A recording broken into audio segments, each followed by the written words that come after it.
Welcome, weary travelers. This is Leader, and this is another edition of Verses. And this time I brought out the trusty, beautiful, underrated, very, very fun medieval synthesizer by Teenage Engineering, also known as the EP1320. I've decided to dress up a little bit tonight, so I hope you enjoy my little outfit. But we're going to go through some very cool features about this. Oh, I realize I got to... There we go. We're going to go over some cool features about this guy, talk about some of the stuff, how it works, how the parameters I use, but mainly we are going to discuss how to make some songs on this thing.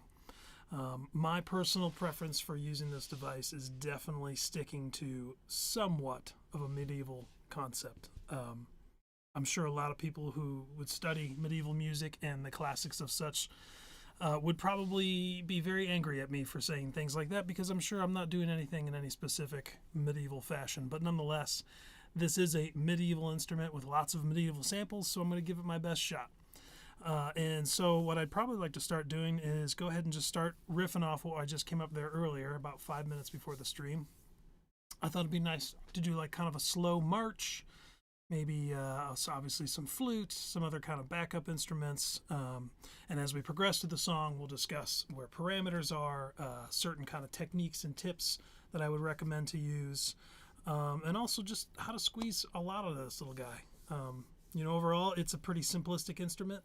It is a sampler. It does have some hard-coded multi-sampled instruments in there, but most of them you're going to find are just simple one-shots. You can add your own, which occasionally I do a little bit. Not much. I really try to stick to what's inside of here already because I feel like there's still lots of room to explore. So let's dive in. First thing I'm going to talk about is kind of how I like to shape out my tracks here, kind of shape out my groups. So we do get 4 groups in this machine. Each one of these groups can contain 12 instruments. We only have, I think, around 11 stereo voices, or maybe it's even less than that. Can't quite remember how many voices. Point being, though, is you cannot use all tracks in every group at the same time. In fact, I don't believe you could probably get away with using all of the tracks in one group at the same time. You're going to get a lot of cutoff notes. But this actually gives us a little bit of an opportunity here to kind of approach this a little bit differently, or at least the way I like to approach it, because this actually overcomes some shortcomings that I find when I start writing music in this. So back to what I really wanted to focus on was how I break out my groups. So I tend to treat, and I think they recommend this in the manual too, but I tend to treat group A as my drums. You can see I don't have them all filled out yet because we haven't gotten that far in the song. We haven't really started yet. But I do think those are a good start of some percussion there, but we still have several slots left. And the nice thing too is it's a little harder to notice there, but we do have some velocity sensitivity on the pads. So it's kind of nice as you're playing live, you can actually, use some of that stuff. You can actually edit the velocity per step. You can do a whole lot of stuff per step, but we'll get into that. B, I tend to use as often more of like, well, this is not always a hard and fast rule. This is usually something I'm flexible with, but I tend to use it as monophonic instruments. So I will usually put my bass in there, but sometimes I will put my bass back into A, group A, just because it kind of fits with the kind of low end or the foundation of the song. For now, I'm going to keep it in B, but I also keep things in there like the flute, maybe some other samples we find. A nice little trick sometimes if you run out of multi-samples in here, but you still want something you can kind of solo and play around with melodically. I highly recommend trimming down one of the loops to find that perfect little sound in the middle and then go ahead and play that chromatically, which we'll do eventually. But that's one of my tips too. So C, I tend to use more like chord instruments, keyboards, groups of horns, that kind of stuff. And then D, I often relegate to basically just kind of vocal samples or sound effects or maybe some deep pads. Now, the main reason I like to break these groups up into certain groups, if you will, but keep them kind of separated in terms of what instrumentation goes there, is because you don't get a lot of effects on this unit. You effectively get one effect per group. So, for example, you might want to have some reverb on your lead instruments, your monophonic instruments. That might be a good case to, say, move the bass to group A, keep that reverb bathed on group B, and then you can, add your flutes, your guitars, and have that nice, real rich shimmery sounds coming through the reverb, while at the same time A can be relatively dry for all your drums and your bass, because your low end, you don't need a lot of that. And then, of course, with D being like essentially kind of like sound effects and very specific things. Oh, cool. I'm sorry, I didn't see anybody. Well, I'll finish my thought.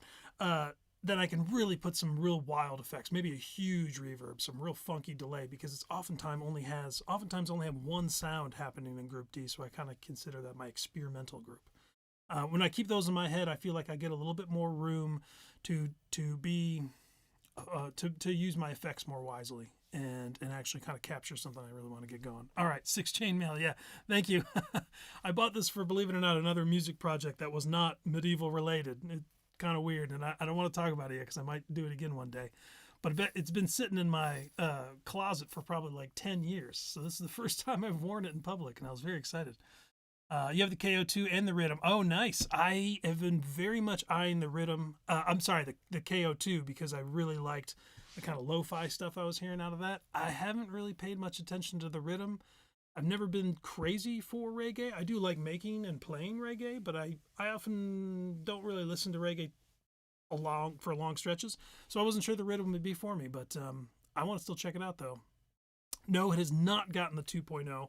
So this is Cresset here is mentioning, yes, they have not got the 2.0 update that hopefully, we don't know, but hopefully comes out, because when it came out to the KO2, I was like, oh, surely it's going to roll out right for the Medieval. They're very similar instruments. But alas, no, we have not gotten it. And I have been waiting for a long time to do any sort of demonstration with the Medieval like this, because I've been hopeful that it was going to come out and I'd be able to study up on 2.0 and then do a video with all the new things. It would have been popular.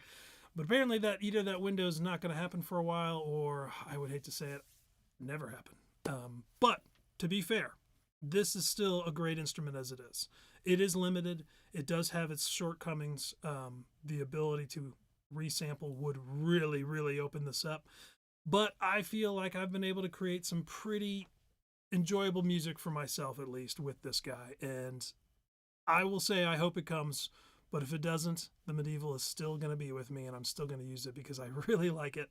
I love the form factor, all that stuff. I could gush over that for a while, but let's get back into making some music. So, back, like I said, we have our percussion here. I did keep something simple going here, just a nice little kick drum. I think I'm going to go ahead and record some of this flute. I do want to say something real quick that I thought was pretty cool. I didn't realize it right at first when I first got this, but the legato playing on the pads, and in case you're not familiar, legato means I'm playing another pad before I let go of the first one. They did some nice work here. You actually do get some legato action. You don't actually start the beginning of the flute. You hear that little burst of air, which you're going to find in a real flute. You're going to have to start that, create your little embouchure there and start the air through the instrument. You're going to hear that. So, but if you play it legato, you will actually skip that initial attack and just kind of blend into the next sample, essentially where you already are in the sample previous. So,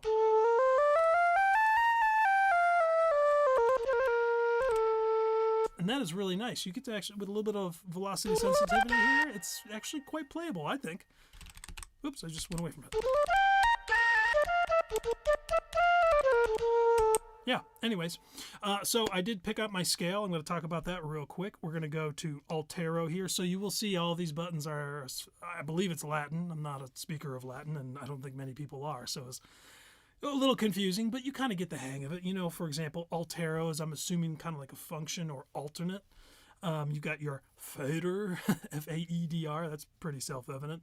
Claves or claves, I'm not sure how you pronounce that, but that is more like keys.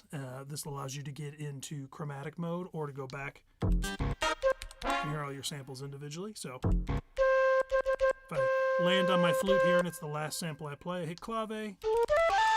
Now I can do it chromatically. Sonus, sound, edito, edit, manus, menu, or main. Committo, that's something we'll talk about here shortly. Once you get a pattern the way you like it, you can hit Committo and essentially snapshot it to another location and then continue working. So that way you can kind of separate or come up with ideas. You know, I'm not going to go through all these things, but essentially you have what you would expect on a synth and a Groovebox sampler, but you kind of have to parse it out a little bit because, you know, I wasn't really sure exactly what Pocus was, but after a few seconds, I was able to realize that's effects. And it's kind of hard to remember all these, but you get a hang of it. So anyway, Alt Arrow is going to be our alternate or function button. And to change the key in the scale, I'm going to hold Alt Arrow, and I'm going to want to go into Sistema, which is essentially Erado's secondary function. So if I hit Erado, erase, you'll see I've got a blank, almost a terminal cursor, like I'm basically completely at the root here. And what you're going to do here is use your plus or minus keys to get into one of these system menus. We want to go to Pad, and you can see this pad here is called Intra, or Enter. That takes you in to the actual settings menu. So now we have a few options in here. We have velocity, which I did. If we go into here, you can see I set to high, which means it gives me a little flexibility in terms of how hard or how soft I push the keys here. You can turn it to low or off. I find low is actually more like you have higher sensitivity, and which I thought was kind of weird. But high, the actual high selection seems to be what I like. Off would be if you don't want any change whatsoever. Maybe you'll program it later, or you just want something very simple. Love the left font. They made me. Yeah, I do actually really like the way this thing looks. But I do have to admit I'm a little sometimes jealous of the KO2. I'm like, oh, it'd just be nice to be able to read it and understand it sometimes. All right, so I'm going to stick with high. I'm going to go back. We're going to go to this menu again, hit over till we get to Pad, Enter, and now we have our scale and our key. So these are vital to me. So the first thing I'm going to do is go into scale. It is at a minor scale. You can have major, minor, you can have Dorian. So if you're not familiar with the modes of music, this essentially, it's a good thing to learn and you should go study it. But if you really want the quick and dirty, if you had a C major scale, C all the way up to its octave C above, and you literally pick that scale up and moved one whole step on the keyboard. So if you're looking at a keyboard, you have C and you have C sharp, which is your black key, and then you have D.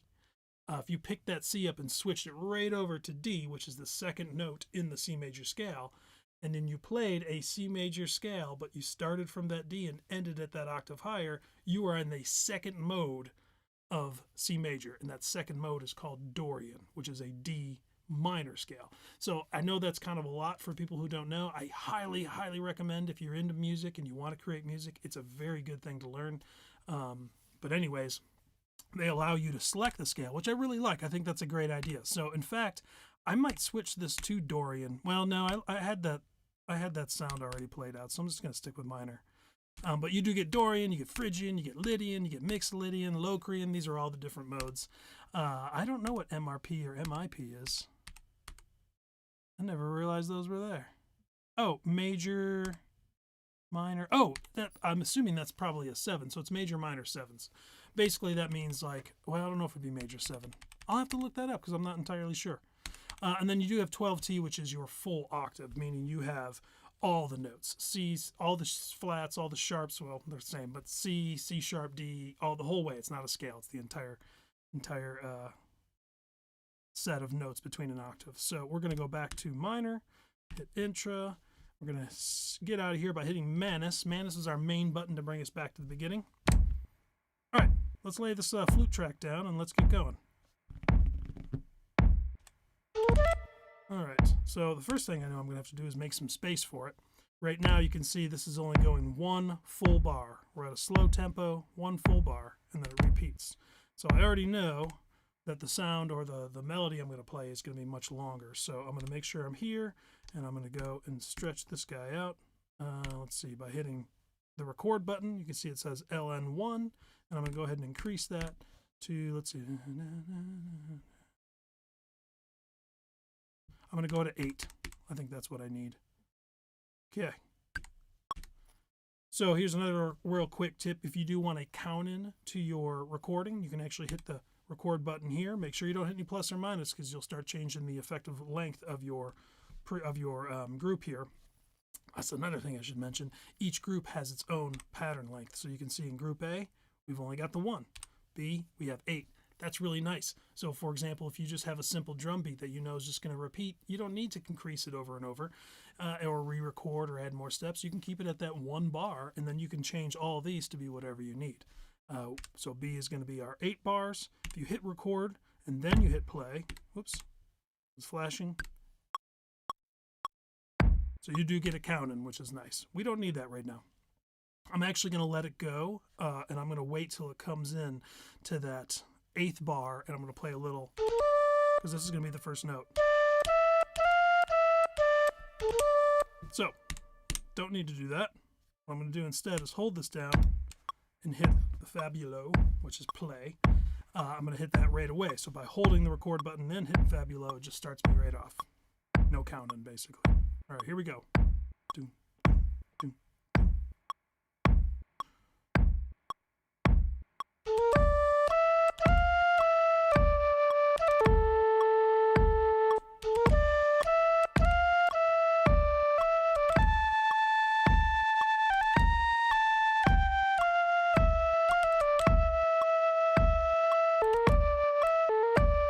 Ooh. So what did I do there? It seemed like I missed. I guess I did not have enough space there. So what I'm going to do is go ahead and erase this entire track. So I got a claves here. Where's my, there we go. I'm going to go ahead and erase this. Okay, I did that by holding down Legato and selecting the pad that contains the sound that I wanted to. I did turn off the claves first because I want to make sure I was hitting on the flute. So back to claves. So I'm going to just count this out.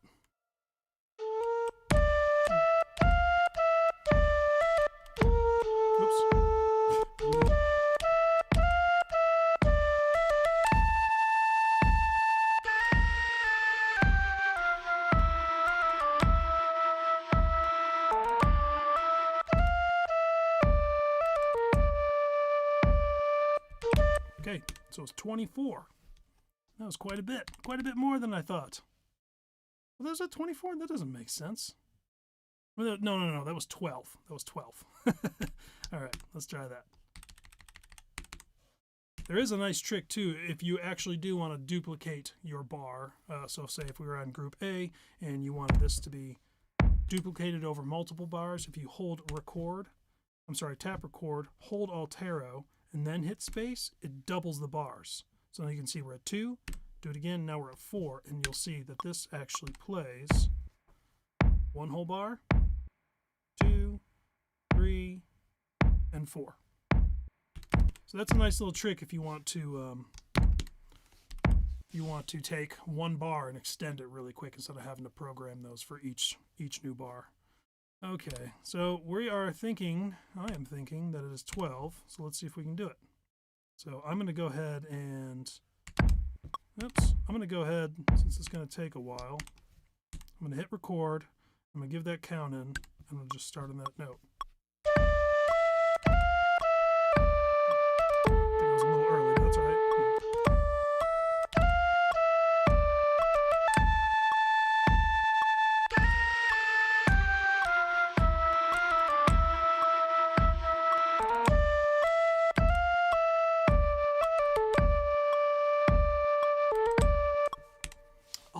So my timings must be really off right now. So 10 bars, you're right. Was it 10? You're totally right.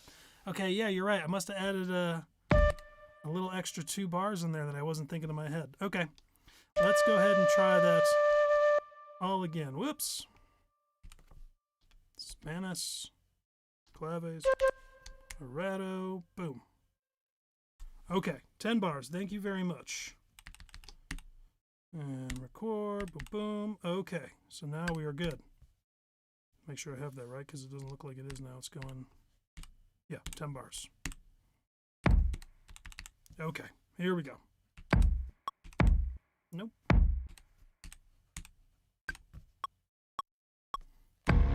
Oh, that didn't help. Let's go and erase that. Go back to the right sound, clave. There we go. Okay. 2, 3, 4.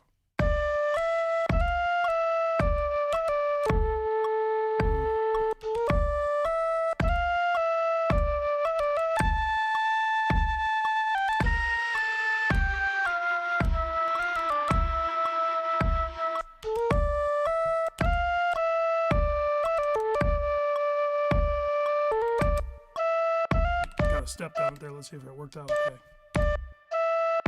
Okay, so I came around and I hit that first note at the beginning again, and I shortened it because I overwrote it. So real quick, let's hear. Yep, it's just the one. So I'm going to show you how we can edit individual notes now. So if we are in regular mode, not record, but we do have our, it's hard to tell right now because there we go. So make sure you're hitting on the note, the pad that you want to edit, which is of course the sequence. So we'll hit clave again because I want to be able to see the notes as they play. This is really nice. So as long as you're within the octave that it was recorded at, you can actually see the notes played. So right there, we can go over, see our next one, see our next one, and it keeps going. So what happened there is, like I mentioned, the first time I played it through it was right, but as we came back around, I accidentally played it again. So that meant I overrode that note and I made it too short because I was like, oh, I messed up. So what I'm going to do is I'm actually going to hold it down and I'm going to come over here and I'm going to mess with my duration. Let's see if we got this here. Nope, we got to go into, see if it was Sonus. Let's see. Hold Altero, I think, is what you got to do. Yep, that's it. So by holding Altero, then the note that you can see I have held down here, I can adjust both the velocity, which I'm not going to mess with, I like the velocity, and the duration. A little bit shorter. You can also see as I'm doing this, it's a little hard to see maybe. No, it's actually, you can see pretty well. You have these sort of drums up here. There's 4 of them, and they're essentially a level indicator. So I'm going to go ahead and take duration really high. You can see that one's starting to light up. And it plays for a long time. But I want it to be a little bit lower. Let's get it down to... Wow, you know what? I'm sorry, I take that back. These don't really show you anything for the duration. It must just be for the velocity then, because I know it shows the velocity. Let's see if we can get the velocity. Yeah. Well, that's a bummer. I thought it also showed the duration. All right, let's hear it again. Cool, that works.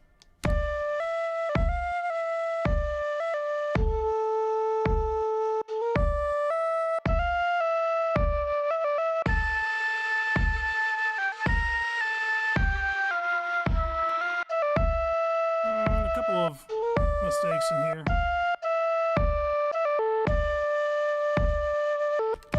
So I'm going to be honest, I could spend a lot of time going through each step and messing around and trying to get it to sound just the way I want it to, but it's going to be, oh, thank you.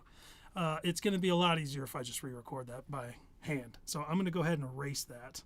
So let's go clave, hold down this one, erase. It's gone. And we're going to go back to 1. And we're going to try it again. So let's make sure we're on the... Okay. I'm going to try I'm going to try and improve my playing on this a little better because I don't want to go back and edit each one of those. What I do honestly do is I do go back and fix stuff, but that was quite a bit of mistakes. So let's try it again. All right.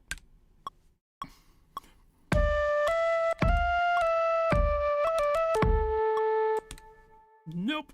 But watch this, we get an even faster function. There's this little shield here. Whenever that pops up, that's telling you that you are protected by a undo. And if you hit undo, whatever you did last will no longer be. By holding Altero and hitting B, you can hear no horns. I'm sorry, no flute. So we can try this again and not have to go through that longer process of making sure we're out of clave, erasing, all that kind of stuff. So.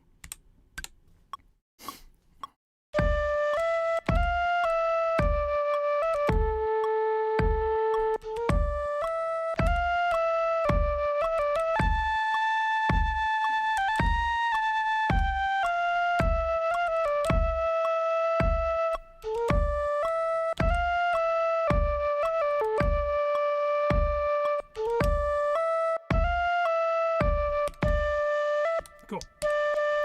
Let's see what we got. What are you doing that for? There we go. Okay, so already I see right there. I'm going to take this one and make it just a little bit longer because I want it to run into the second time I play it a little bit closer. That works. That's not too bad.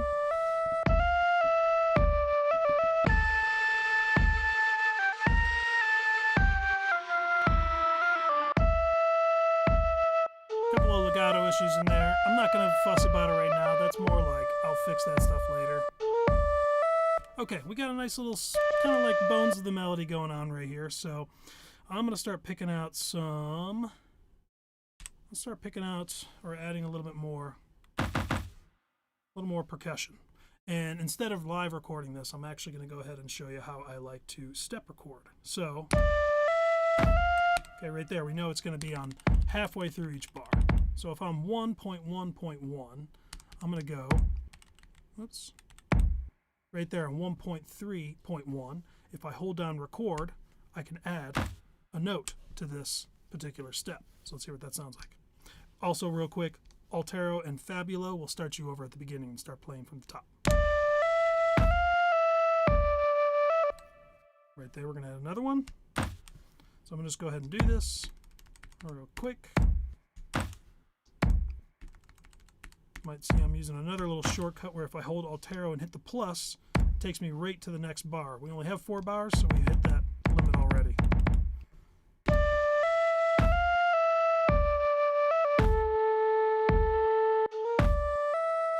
Yeah, definitely want to fix that flute later. But if you get stuck on those sometimes, personally for me writing a song, like I have to move on from some mistakes or things that are going to bother me, because if I get stuck and bogged down when I'm still in the creative mood, then I will just lose it. And I'll pack this away for months and then I'll open it back up and start again. But we're not doing that tonight. We're going to push through. Now I'm just going to kind of mess around with some other things just to kind of hear what else I might want to put on there. We're not recording anything.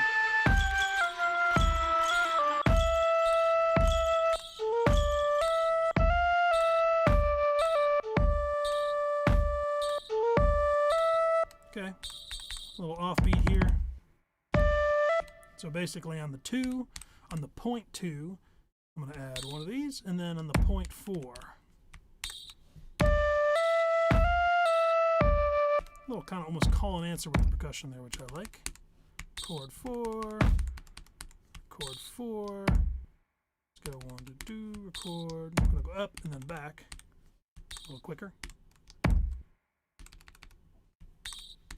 Not this last time though. Okay, so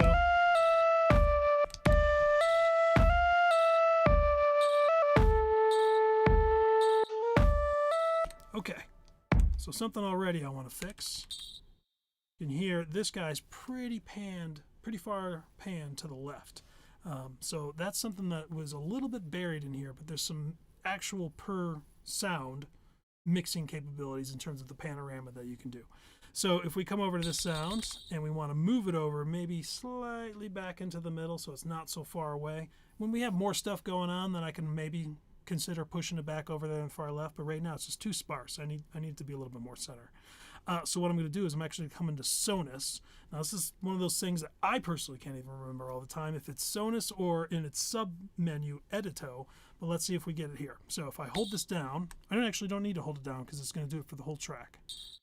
Amp, pitch. Okay, so we're not going to mess with that.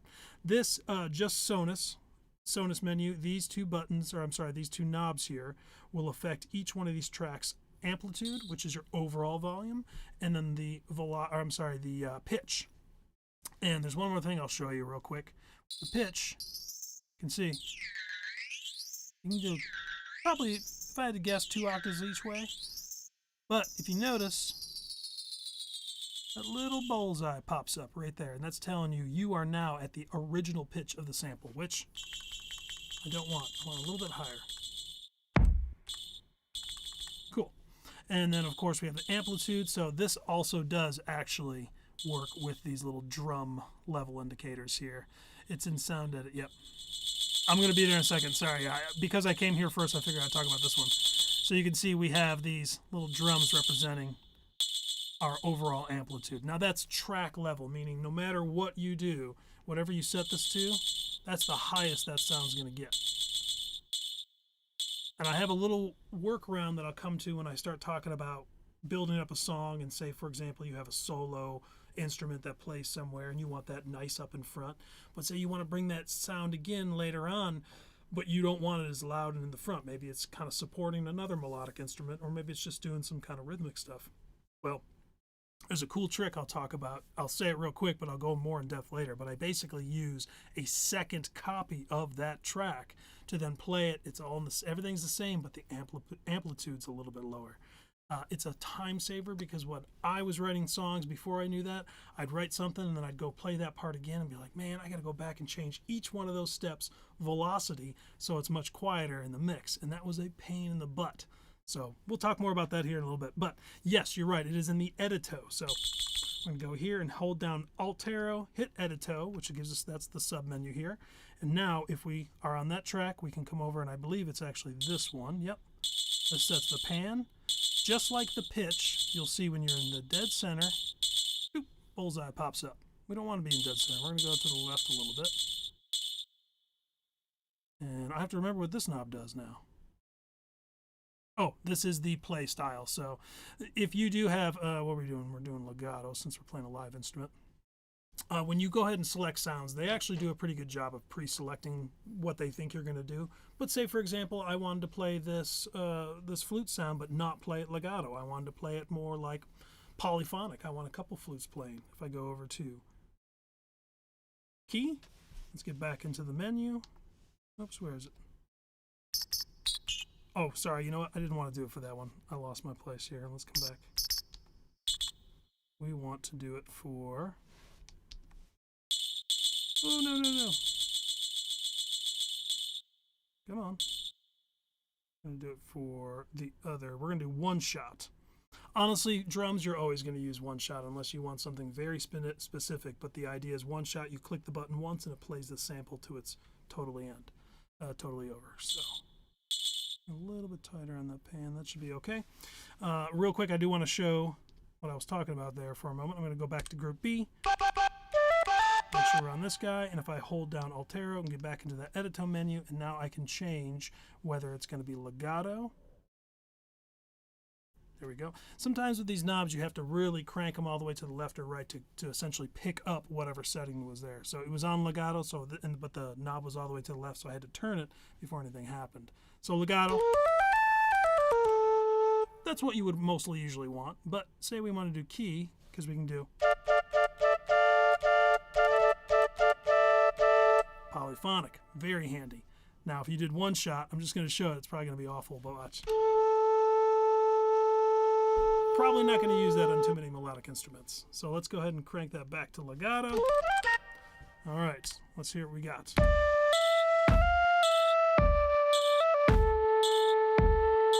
Okay.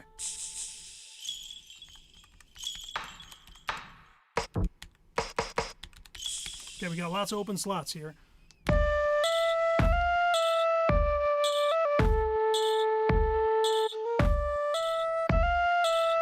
I hear like almost like a ticking sound that needs to be there. Let's hear.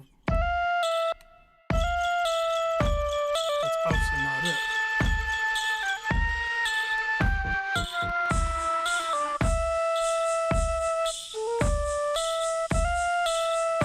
That might be it. But I need to shorten it. Seasonal line differences in each.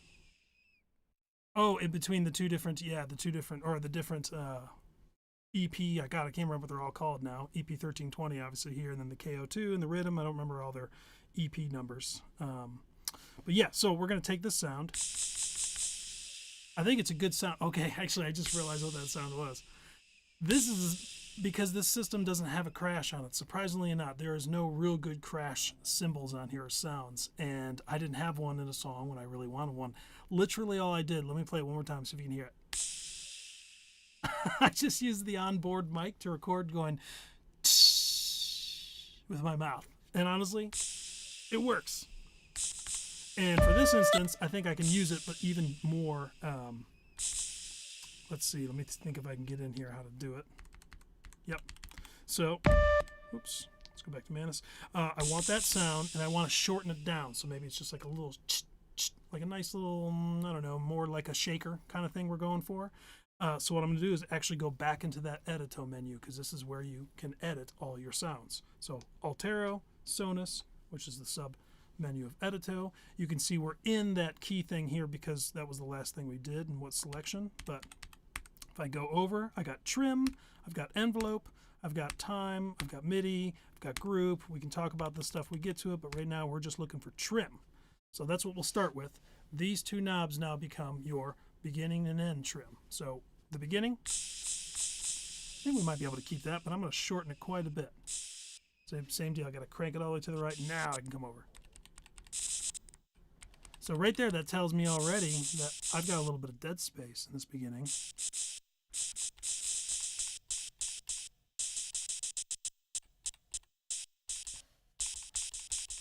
See, a little bit tighter.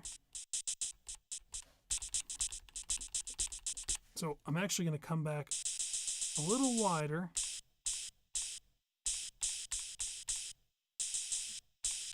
And I'm going to come back now to, let's go back into Edito. Whoops, we'll get out of this, man. It's Edito to envelope. Now that we're in envelope, I'm going to use the release. Close it all the way. Instead of that sample just ending, we're going to give it a little bit of nice swoop down.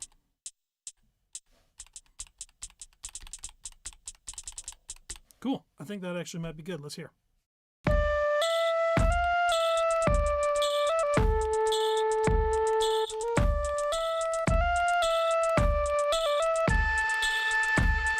Cool. I like that. Oops. I just changed the sound. Okay. Manus. Man, you got to get good. I have to get good, but it's always a good thing to remember to hit that Manus button after you're done doing whatever you're doing to get back into the main menu, because like me, if you make those kind of silly little mistakes, boom, all of a sudden you change your sound, you change something, you got to figure out what you did to undo it. It's an interesting note. I had the KO2 and was waiting for the 2.0 for the Medieval before buying it, and the Rhythm came out, so got that. Still interested in the Medieval, mind you. Yeah, man, I'll tell you, maybe write them. I wrote them at one point, was like telling them, like, man, I love this little box, please, do so and so. Is like, I'm interested in the other ones, but I'm still waiting on that 2.0. I don't know, maybe write them. Maybe enough people do that, they'll be like, okay, we'll get it done. I don't know the numbers. I don't work for TE, and I don't know anybody that does. But I have a feeling, and I've sort of read online, which I don't know what Reddit really means anymore, if it means truth or not. But I've heard people say that the numbers of the sales for this were not as high as they had hoped, or, weren't high at all. So maybe that's why. Maybe it's kind of abandoned now. I don't know. Again, I just can stress that it is pretty solid how it is. But yeah, 2.0 would be great. All right, let's see what we can do here. I'm going to go ahead and play this because it would take a long time to program it the way I want. I want to get some of that velocity in there too, and I really don't want to sit here and create 16 of these per bar and then mess with the velocity. So I'm going to hit record first, so that way we are in the, the pre-roll function. I'm going to go 1, 2, 3, 4.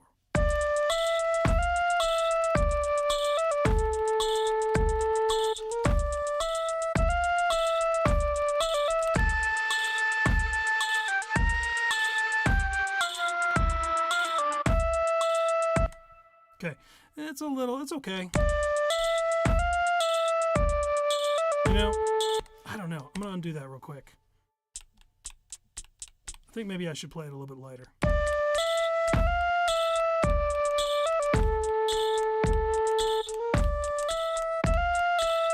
Yeah, something like that I think would be better.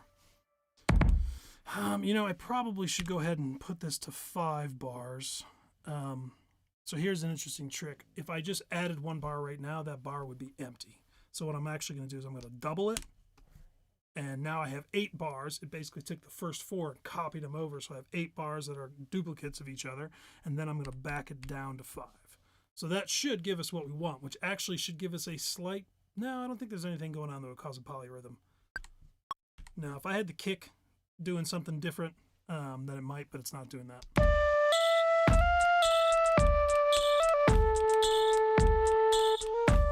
Okay, that sounds good to me.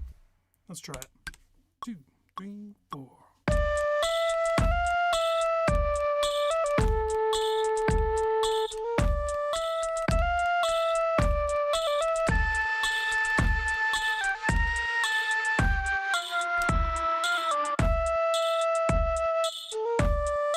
not too bad.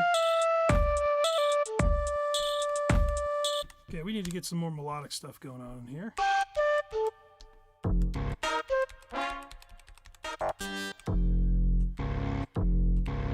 Oh, we got a nice drone going on here. Probably should move that somewhere else. Yeah, I'm going to move that down to group D so I can have a little bit more leeway with what I actually, effect-wise, I put on it and what I want to do with it. So, let's find out what it is. Go to Sonus. It is 93. So I'm going to come over to group D. We're going to go ahead and put that in the top slot here. If I hold down Altero, so right now if we're in Sonus and there's nothing on the pad, it just gives you these 3 empty spots, meaning there's nothing there. By hitting just 1 plus, you come into your first samples. But I want to get to 93 quickly, so if I hold Altero, you can skip by 10. Big time saver. There it is. All right. It's the hurdy-gurdy. I knew a guy who made hurdy-gurdies, and it was awful. Great guy, and it was cool to hear it played sometimes, but he wasn't really the best player. He was a maker, and I find that a lot of times people who make the instruments don't necessarily play them as much. They're more obviously interested in making them. And man, was it hard to listen to that thing be played for 15 minutes, just the drone. He's cranking the wheel. If you've never seen one, think of like an oversized violin that instead of a bow that you would play a violin with, it actually has a wheel. And you crank the wheel. So you're getting the same kind of concept as a bow, the friction going across the strings, but with the wheel, you can just go on forever. And it's like Screaming Cats meets violin meets bagpipes, if the person, you know, is really just trying to make it make sound. I'm sure there's some excellent hurdy-gurdy players out there. I've not met one myself. But it is a cool instrument nonetheless. I liked playing it, but you know, when you're making those bad sounds yourself, they don't sound as bad. All right, let's go ahead and go into our clavs, which turns this into a chromatic instrument. So it's obviously in key mode because I can play multiples.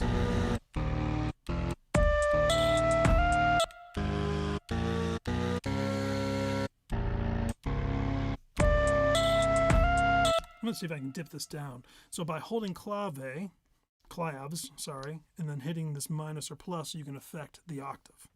So I'm going to bring this down an octave. Let's hear how low.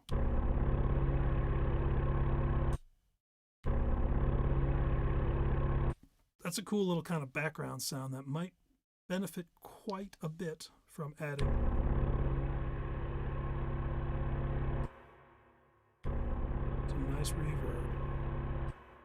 The other thing I'm going to do real quick is come in here to the edito and the envelope. I'm going to crank some of the release on it, so kind of maybe we'll even let's mess with the attack a little bit.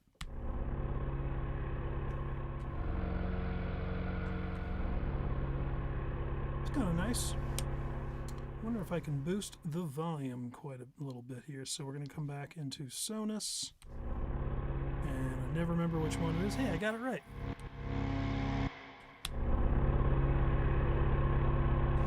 Okay. It might not fit here yet. Might be a nice intro sound. Just kind of maybe have the flute do a little ditty before we start having the drums come in. Let's hear.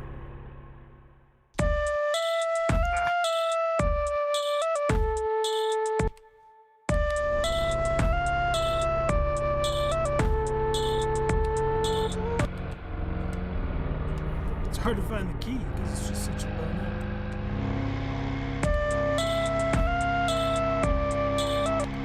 I feel like we need 2 notes on there.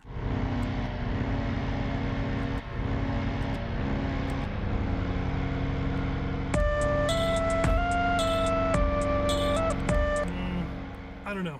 I'm actually getting a little cold on that sound. I think let's find something else. So let's come to a different pad. Go to 8. See if we can, I'm going to turn that reverb down for now, and Pocus, take the knob, bring it down, get out of Pocus, back to Manus. I bring it up just out of good practice, but you can see if it's out of Pocus or it's not in anything, this fader controls the volume of that group. But like you saw before, if I'm in Pocus and I change it, go back to Manus, it's still at full volume, so it's kind of a good practice to go ahead and reset that. All right, Sonus here. Let's see. That was 93 was that sound, so maybe in that same area we'll find something.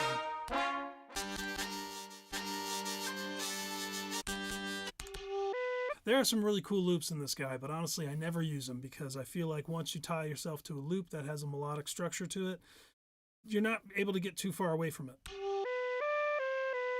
So what I'll often do is come down and just shrink that sample down to a single note and then use that chromatically. It's like a mouth harp. Let's keep going until we get some nice. Ooh.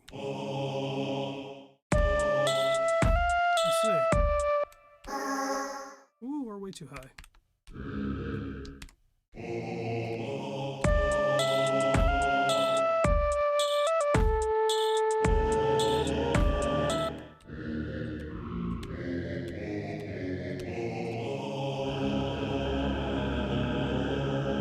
there's a little bit of change in there.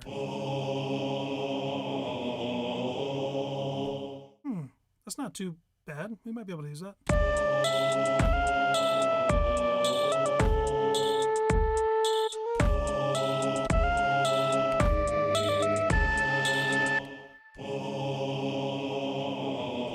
So I think what I'm going to do, I don't think I want to use the full sample because of that dip in the pitch there. I'm going to come over and we're going to, first we're going to shrink it with trim.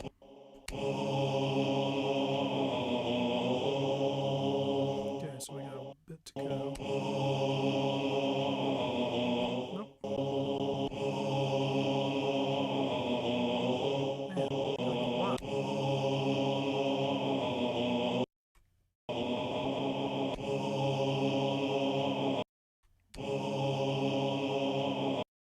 Kind of starting to go at the end there. Okay, that works. All right, let's go back to minutes, back to sound editor. We're going to go to envelope this time, and we're going to give a nice bit of release on that. And we're going to do just a hair of attack.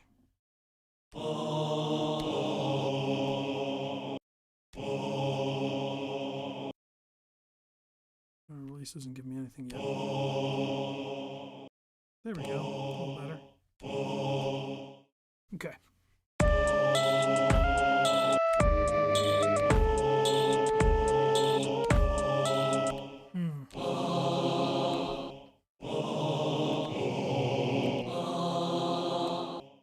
This can be difficult sometimes. Man,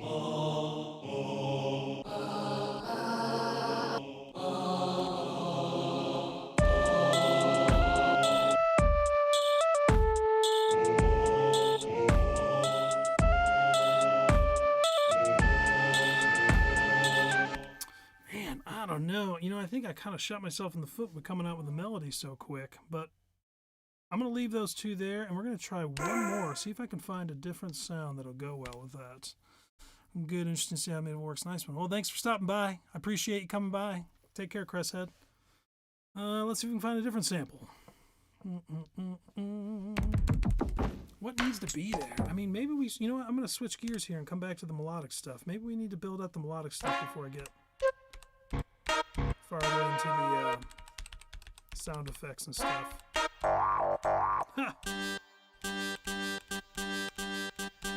It's really hard because I'll say with using a sampler, especially like this one where it's kind of short and you have to manipulate stuff, it's pretty easy to fall into kind of modern day electronic kind of themes, you know, like repeating like that kind of stuff. But I'm really trying not to do that. So I'm really trying to be as authentic as I can to that kind of style of music. So we'll see. We'll see. I don't know.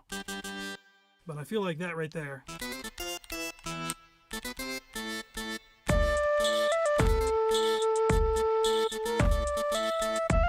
if we can bring that down.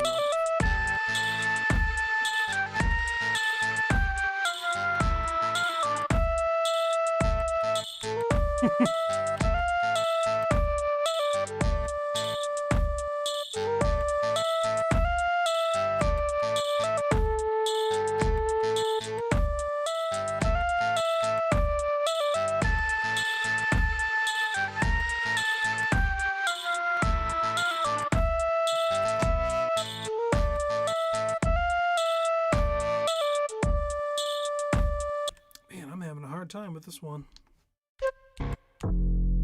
Maybe we just add some bass here first.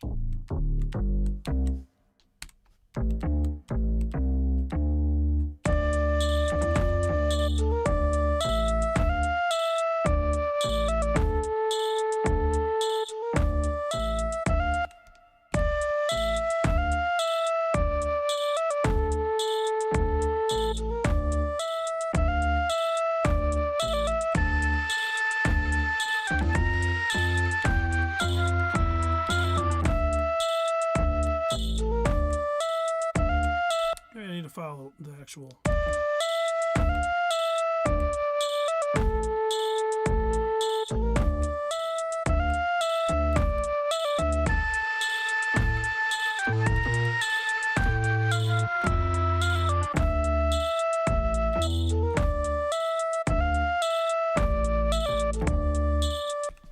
Man, that's tough. Any suggestions, anybody? We got a couple of viewers. I'm trying to figure out where I can go with this. I feel like that melody is throwing me off, but I'm keeping with it because I really like it. It's just, it was something I just kind of came up with real quick and didn't think about the overall dynamics of it. I feel like I'm just going to have to sit really easy on that bass. So I'm going to try it one more time just to hear this. Oops. So yeah, I didn't go back to Manus.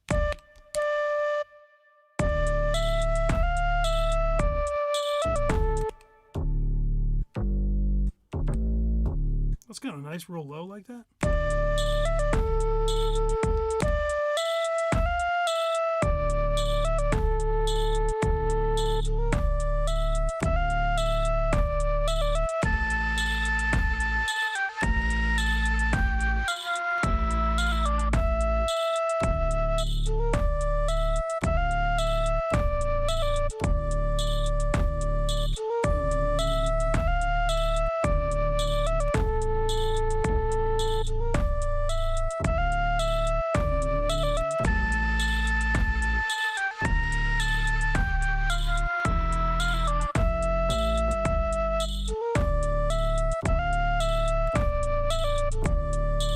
Okay, we got something going on here, so I'm going to start that over.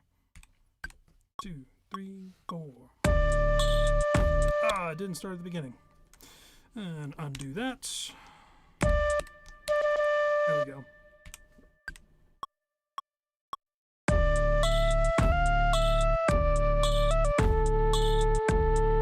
Nope, did that wrong. All right, let's try it again. 1, 2, 3, 4.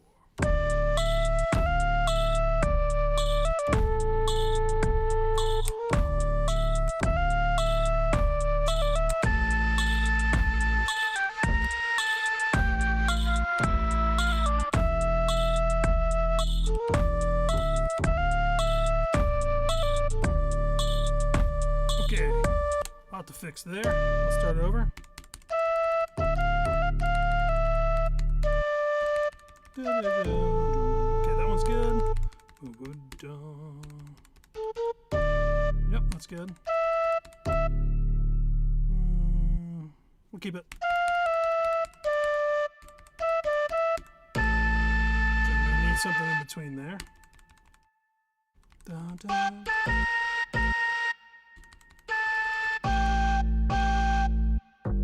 Let's try switching this one over here. So all I did was here is a hold down codecs, the record button, tapped in the new one, hit a radio, hold down a radio, and tapped out the old one. So we went from.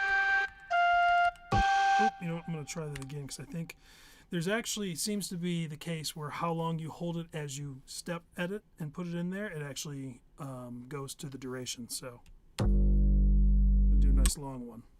See if that worked. Yep.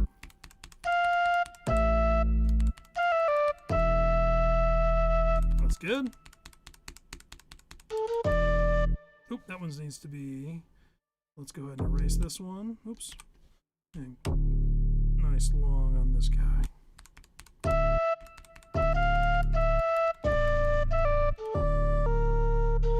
Okay, let's hear it.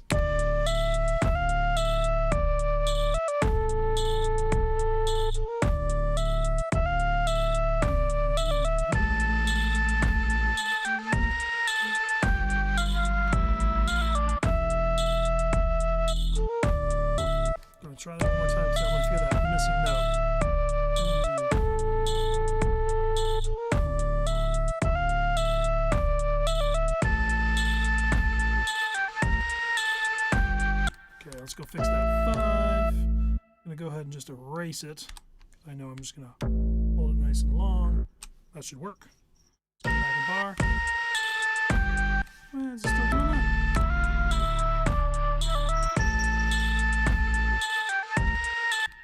It's been the wrong one.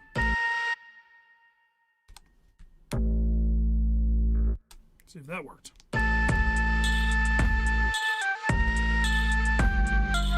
Too long.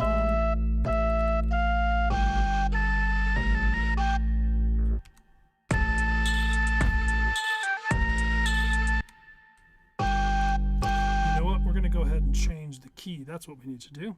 I'm going to go into Edito. We're going to change to this guy here to, oh, not that one. Get out of there. There we go. Change it to Legato. So now we should just get a monophonic. So if I do allow one note to go too long, it will just start playing the next one. But it might not thump right. So let's hear it.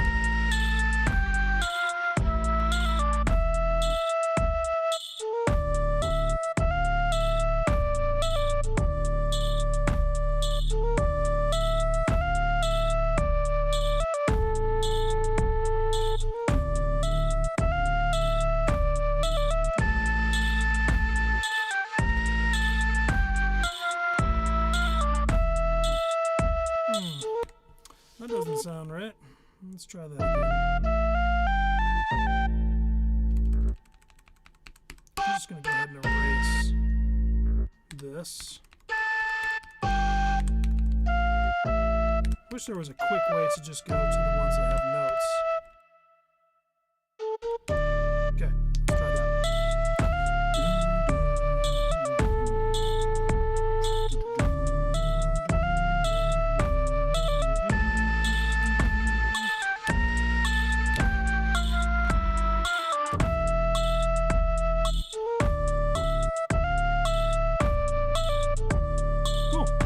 Works.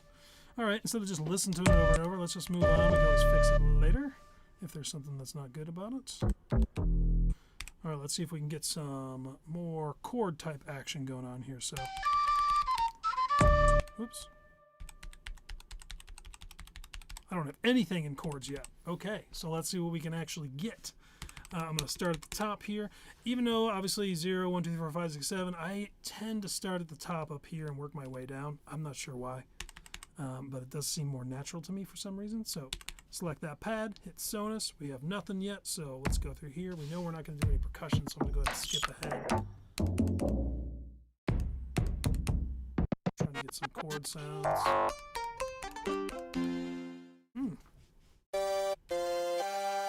Dang, it's a loop. We might use it. Wish there was a way to do some proper looping within, like so. If I was able to shrink like a loop down to one single sample or one single part of it, and then do a proper loop, meaning like, you know, it didn't just like start over from the beginning, but actually be able to fade it and all that kind of stuff to extend those things. But maybe 2.0. Not there now. Ooh. Let's see.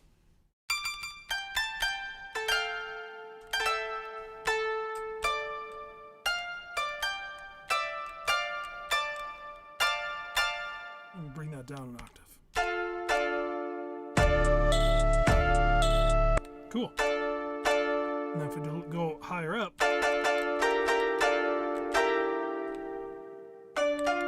so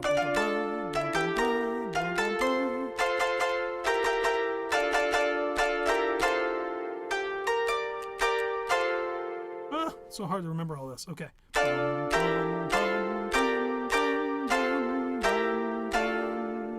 Cool. So it's nice because now that we know we're in a key, we're not going to make any wrong notes, and it's more of like shapes and math, really, if you think about it. Because I know my minor chord of that root.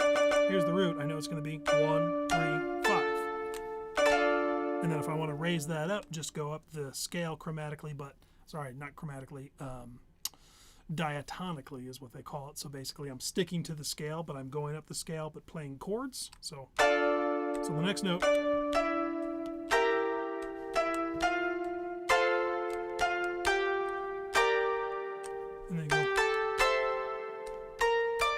Don't have any more. Cool. So let's hear what we can get out of this. What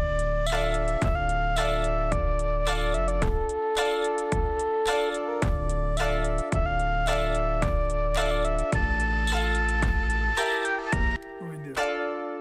I think I can get away with this, even though it's... Let's try it. Okay. No, stop that. Get in the Manus. Okay. Oh no, I went up an octave.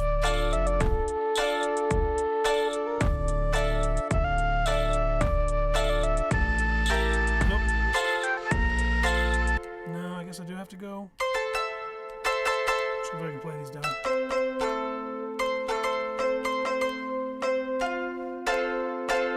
So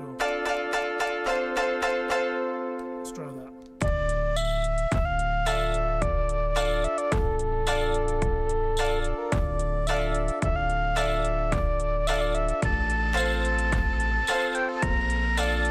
Okay, let's go ahead and record that before I forget. And we also have to make sure our bar, because we're in a new group here, is going to be proper. So I'm going to go ahead and hit record. I'm going to go all the way up to 16, back down to 10. Okay, so all I did here is basically I'm playing that top 5th chord all the way up here, but I've brought it back down, so it's actually an inversion. There's another music theory term that might be helpful to look up. All right, here we go. 2, 3, 4.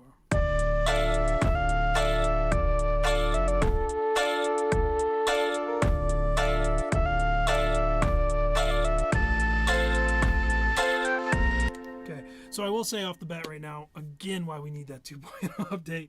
I know I'm going back and forth. I'm saying it's perfect the way it is, but it would be nice. The problem I do face with this is when I start adding multiple notes, like one instrument, one pad, and I'm playing multiple notes, that counts against your voice limit. So right there, these 3 notes that I'm playing in each chord effectively takes away, 2 other pads, because I'm obviously using 1 note for this pad. So right there, I've just kind of cut the legs underneath some of the song because I really want this chord sound. That's kind of a bummer. So obviously resampling would take care of that. But for now, that's what we have to deal with. So hopefully we can make at least 1 chord and still have enough space to add a few more elements to this part, because it definitely needs it. So, all right, let's see what we got. There's chainmails. Working my neck a little bit. That's the chord we need. Nice. Here's a cool little trick too, is you don't have to start from the beginning every time. I'm going to go ahead and hit record. We're at bar 4, so once I hear...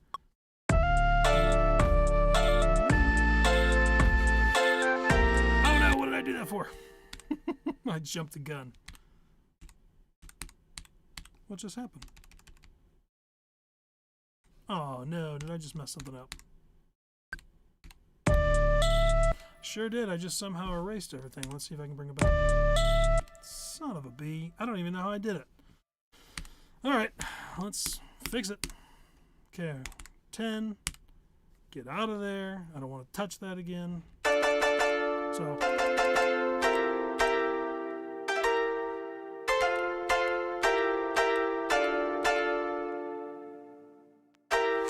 Oh, not staying on my chainmail. So it's...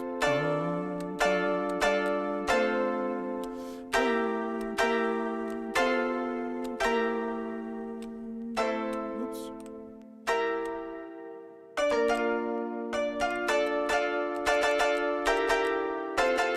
Okay, let's try it again. 1, 2, 3, 4.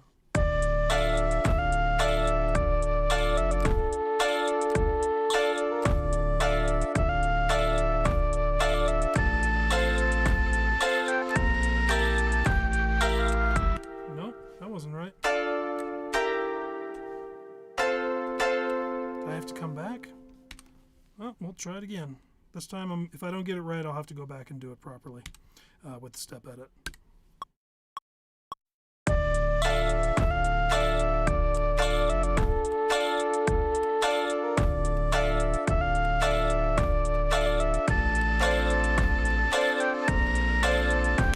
I do something wrong? I keep messing this up. I'm doing something wrong. I don't know. Maybe, oh, maybe that's when I did the undo. It's actually taking it all the way back to what I'm doing with this, with the increasing of lanes, because it keeps doing that on me. All right. All right. Let's try it again.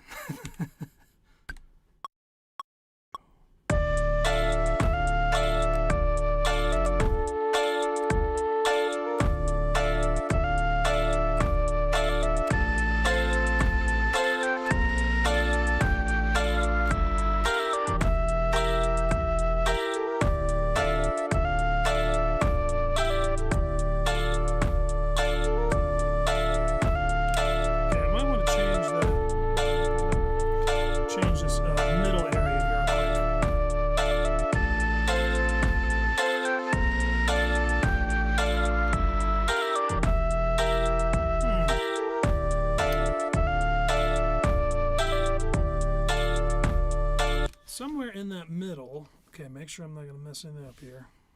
Manus, okay. Somewhere in this middle, I feel like the wrong chord.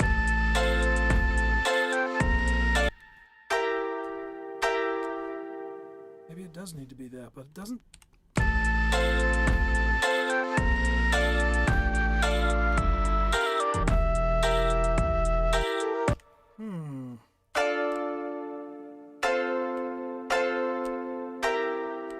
No, it's not that.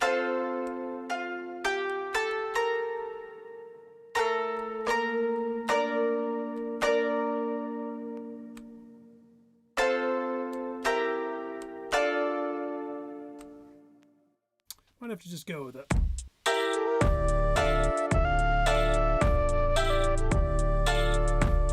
It's kind of like a hip-hop. A little bit of hip-hop going on here.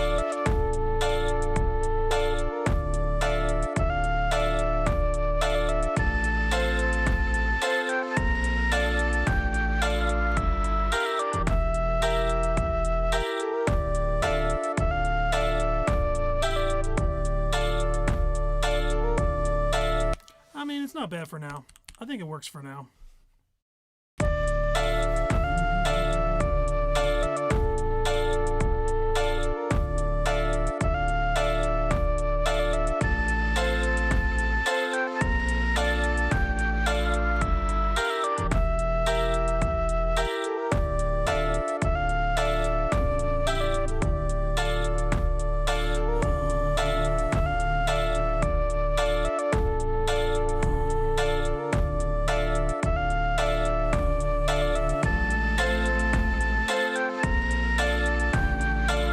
I think we can add. Let's try adding some of this guys. Some of these guys.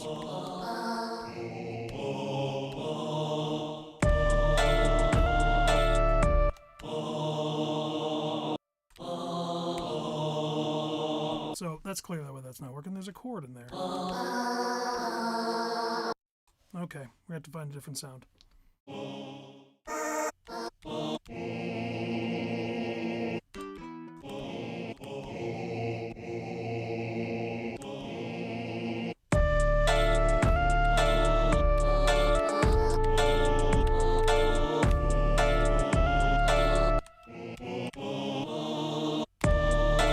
Yeah, not gonna work.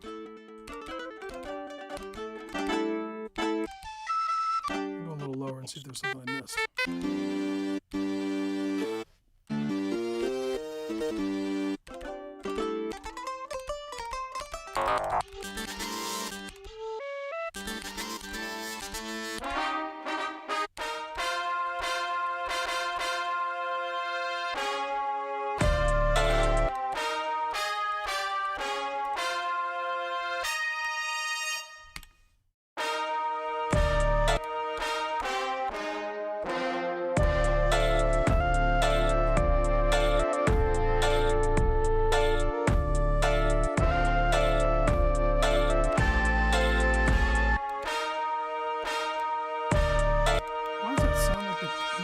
Maybe, oh, I wonder, well, I wonder if that's the case. I always thought that that did it for everything when I selected the scale, but let's find out.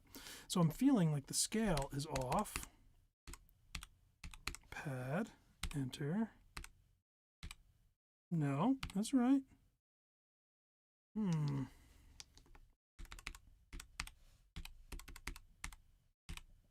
Oops, I meant to go to the, figure out the note. Key. D, no.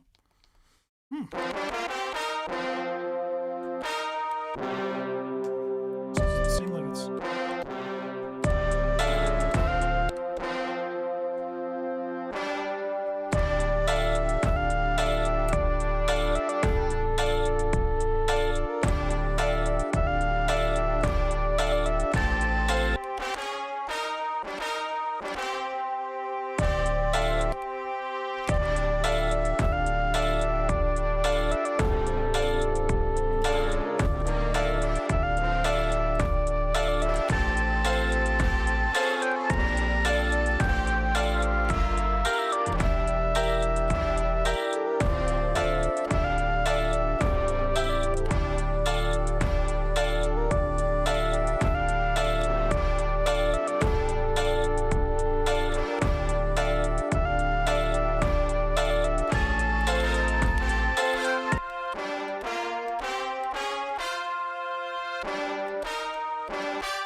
I feel like some... Okay, whatever.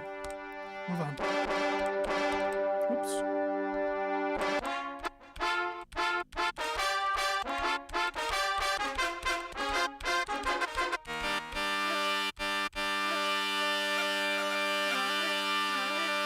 That's kind of nice. Let's see if we can bring that bad boy down.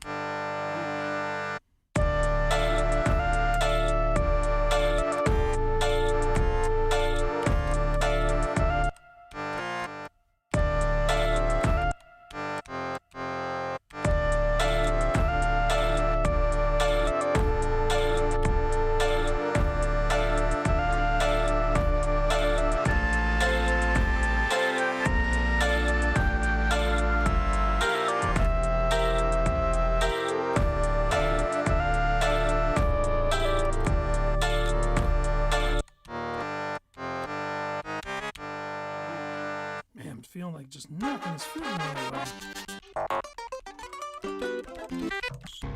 Get up there again.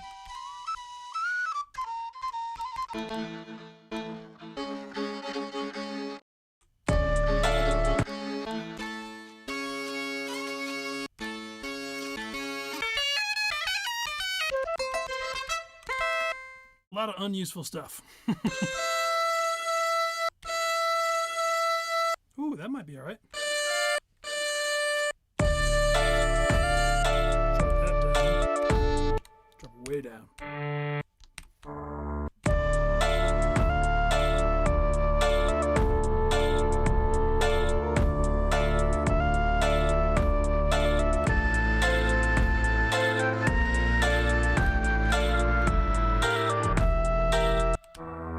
Ooh, that sounds nice. Very low.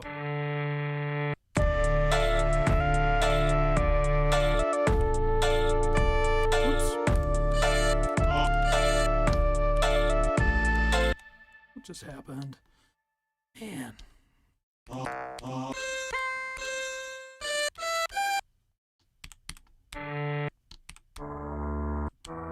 that the sound? Must have been. It's annoying. If you notice, every time I switch a sound, it brings me back up to the 2 octaves.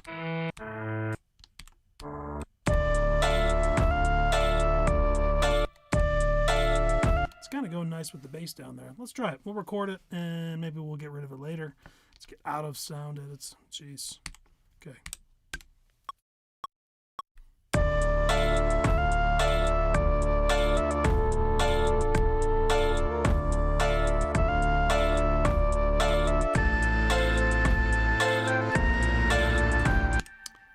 Mistake again. Gotta make sure we set the amount of bars we need. So 10 it is. Okay.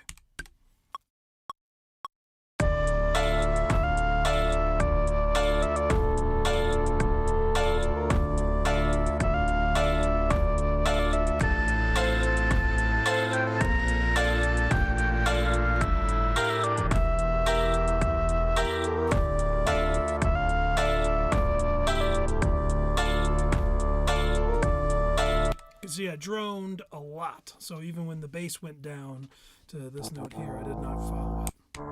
I had a couple times where I followed it, but not every time. Give it a little bit of difference, you know?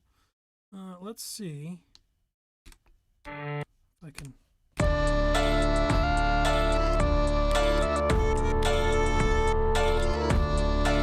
Let's go ahead and add some reverb to that. It's a very low drone, so it's going to add a little mud to it, but I don't think it'll be too bad. But let's see.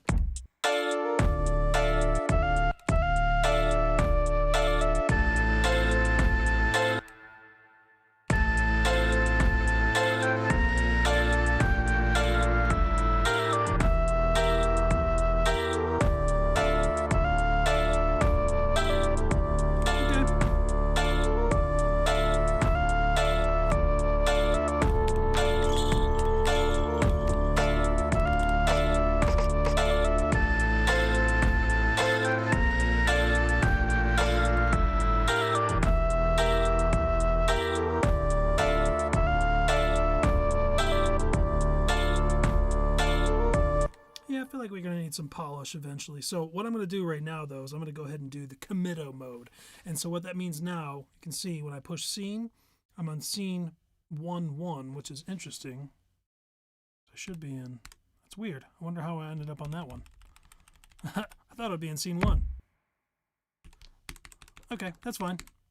We're in scene 11. 1-1. So now if I hit this Altero and Manus, which effectively is using the Committo, it's going to copy that entire scene and put it on scene 12. The beauty of this now is that I can either build or take away, and it will leave scene 11 basically how it is without affecting it. There is one caveat there, and I'll talk about that here in a second. So I'm going to go ahead and hold down Altero, hit Manus. You can see it kicks me over to scene 12 now. So scene 12 is entirely its separate scene now. It's a separate bar, or a separate scene. The one thing to keep in mind is that each one of these groups has its own, what do I say? So every scene contains a pattern for each track, and those tracks all feed back to this group. But this group itself has its own, I don't know, presets, what you would call it. If I hold down the A, you can see it says A13. So if I went to A14, that's an empty container right now. So if I play this, no drums. If I hold A, I can go back to A13. The reason I'm mentioning this mainly is if I wanted to go Manus, hold this down, and go back to 11, you'll see if I hold down A, it's 12. I know that's a lot of numbers and that's confusing, but just to kind of get this all back in perspective, the scene 11, they're not related, they just happen to be together in this way. So scene 11 has A12, B11, C11, D11. So what I'm actually going to do, let's see if I can do that. Nah, we're going to keep it 12. So basically, A12, B11, C11, and D11 are all the kind of group sequences that make up this full scene. When I go to that next scene, you can see now I'm at A13, and these will all be B12, C12, D12. What it did is it not only copied the scene over, but it copied and created new groups to point back to, meaning, again, if you change anything in scene 12 right now, the new scene, it will not affect anything in the prior scene, in scene 11.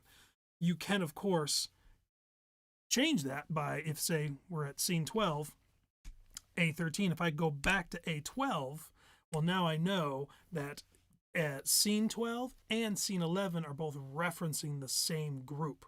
So any changes in one will alter the other. So that's just something to keep in mind. But it is very nice that they added that it automatically referenced new group patterns, but it copied those over. So it's really nice. So the first thing I'm going to do is I'm going to go ahead and drop the flute. Oops.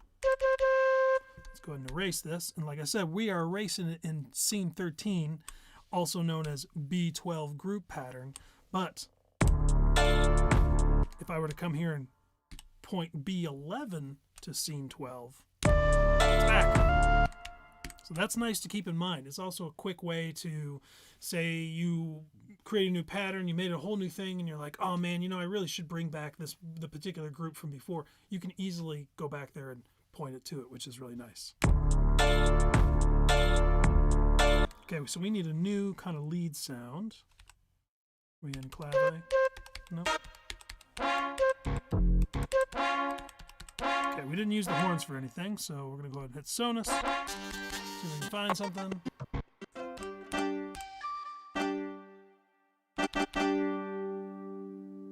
That might work. It's kind of chord, though.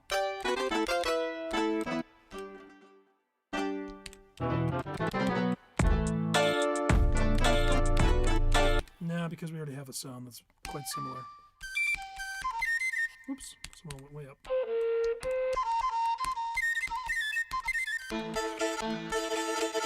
Why am I so high? Okay, why are you doing that? I got a lock there all of a sudden. I don't even know what that means. Alright, well. There we go. It's my flute. Already used that. Could try some horns. Let's see. I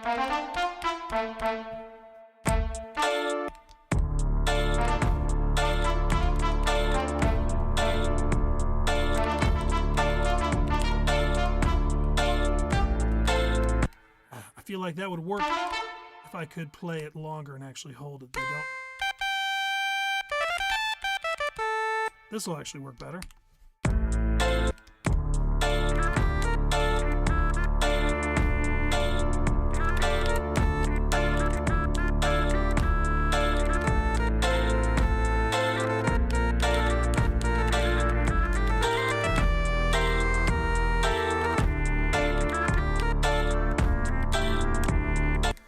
So do I want to be really melodic here again? Yeah, because I put so much melody emphasis on the beginning, it's going to be hard to go away and just do like a rhythmic part. But I will probably have to eventually.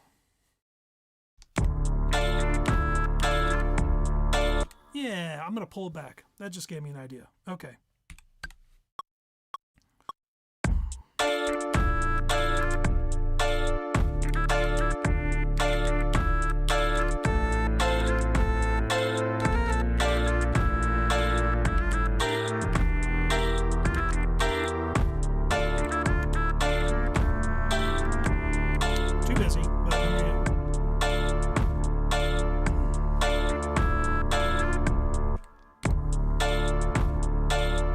I don't know where I recorded that apparently.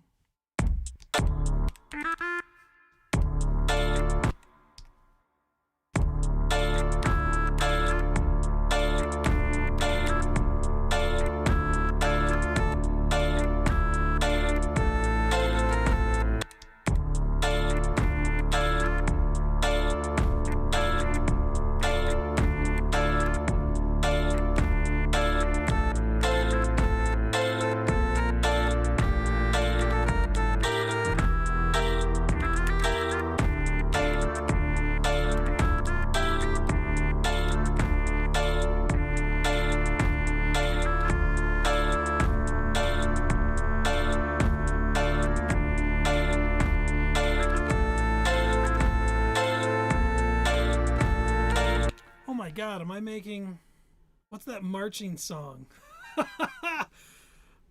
Oh, it sounds so similar to oh, I can't remember the name, but it's like an old southern oh, it's like a southern battle song. Oh well, we'll keep going, and if it's the song, I guess I'll have to call it a cover. What did I have there? I was kind of digging it.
let that melody take too much because now I feel like it's a 4/4 song without that melody. You know what? We're going to do that. I'm going to bring it back down. But how?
That is throwing me off. Okay.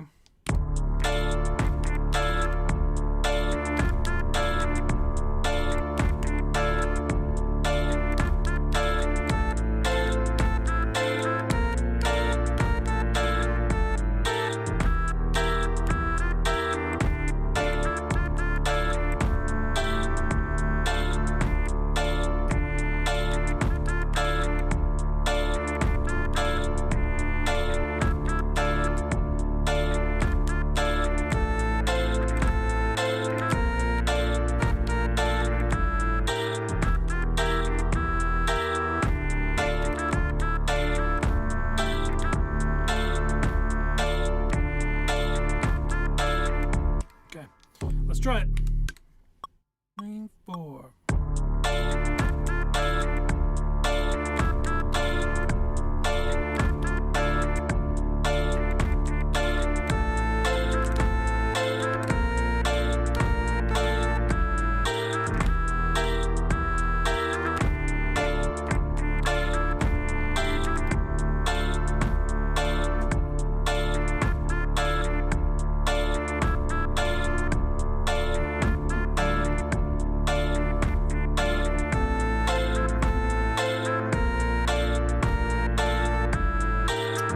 Too melodic again. Man, this is a tough one. Okay.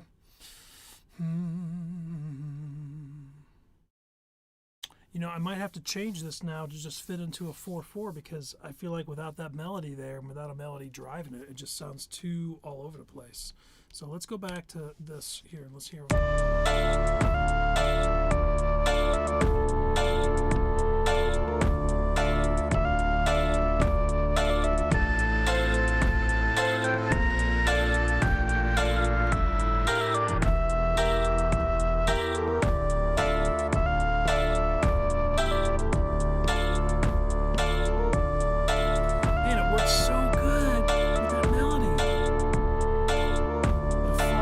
The moment it's not there, at least it does to me.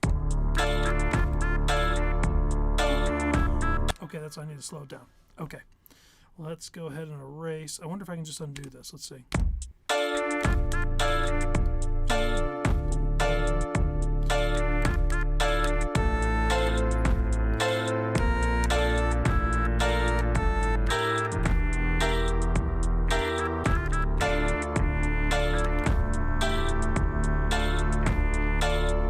Okay, let's try it again.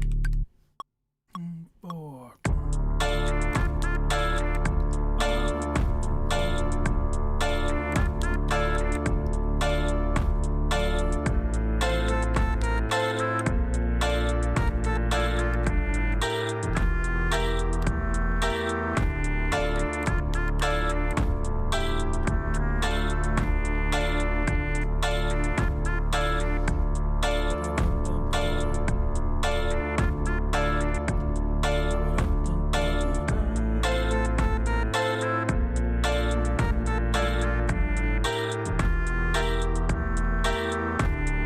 Okay, we're going to have a call and answer going on here with another instrument.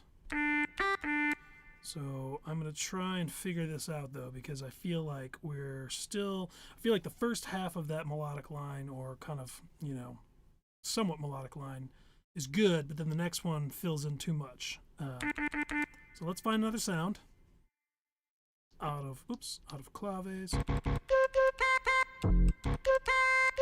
That's the sound. Let's go ahead and bring the flute back in. I feel like, you know, it's there. So 115. I'm gonna go 115 again. And the reason, like I mentioned before, that I'm doing this is not a lead. This flute sound's not doing a lead right now, so it doesn't need to be as loud as it did earlier. So I'm actually going to, and also I might want to pan it a little bit different. I might pan the one sound, I'm not sure what that was, and then the flute on the right, where when the flute is solo, I kind of want that dead center. So again, taking that track over here and keeping that separate, but still the same sound, allows me that more flexibility that I don't actually have, because you can't, I can't P-lock, for example. You can't set per scene the different stuff. Each track and its settings exist the way they do across the entire song.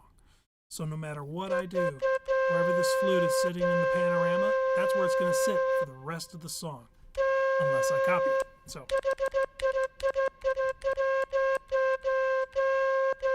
wow, that sounds slightly different. Yeah, they're a little out of tune. Hold on a second here. That's interesting. So I know we got is it Edito? No, it was Sonus.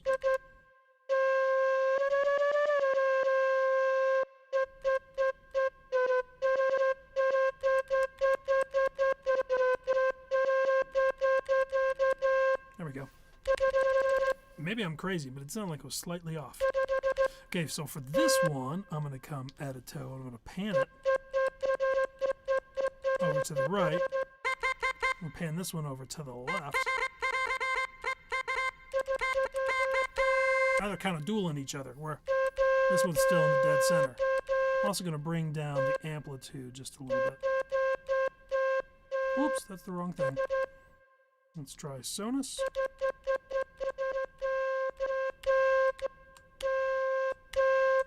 So that's nice. So now when the lead is being played, I play on pad 4, and when I want it to be kind of like a more background instrument, I reach over to 5 and sit a little farther to the left. Okay.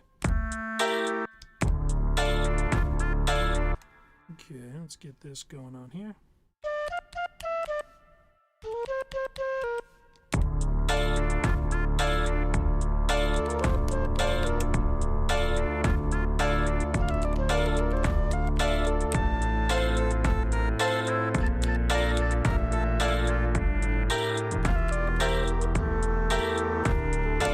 Okay, so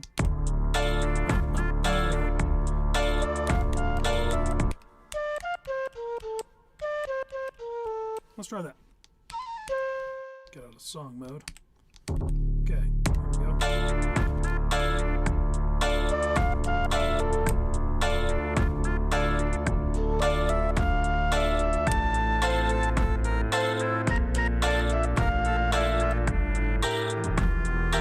Okay, we're getting there. So I'm going to go back.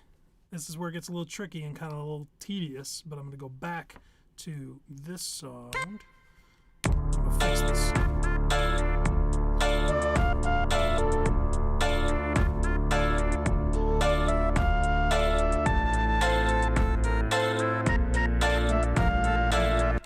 And that's where it would come in next.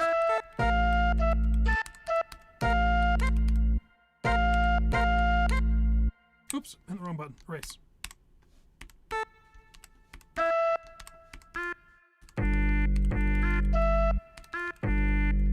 Alright, let's see if I get something going in there.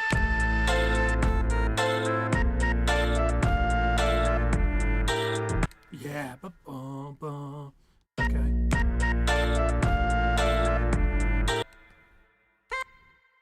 Set down. What am I?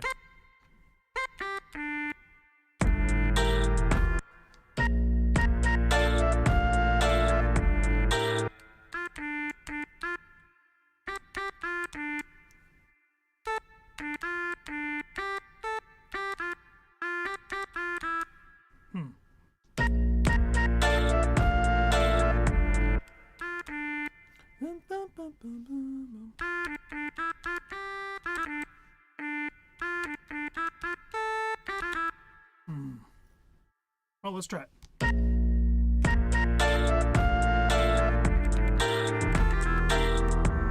Okay, we need to just go ahead and erase the rest of this. Now this is a nice little trick too. If we go back to claves out of here, and I know this should work. Hopefully it does. It's been a little while. But I should be able to hold erase and hold the pad from the point on of which I don't want any more recording. I want it to erase. By holding erase and the pad from that point on, it should erase everything until I let go. So let's try.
Okay, I'm gonna try that. Let's see if we can get this going. Boom, boom.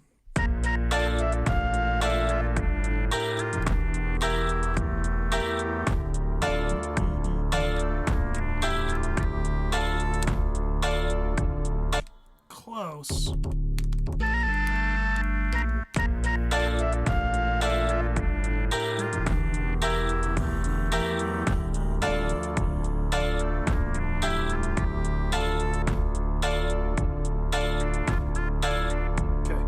Go back to my flute sound, and now we're going to fill in this next part. I'm basically kind of chasing each other to finally get this to really sound interesting.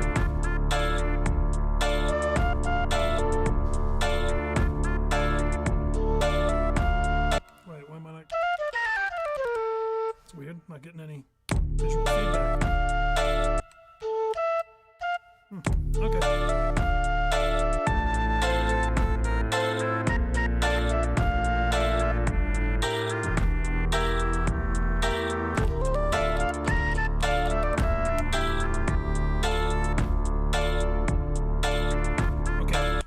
Need to meet each other at the end. That's what needs to happen. Okay.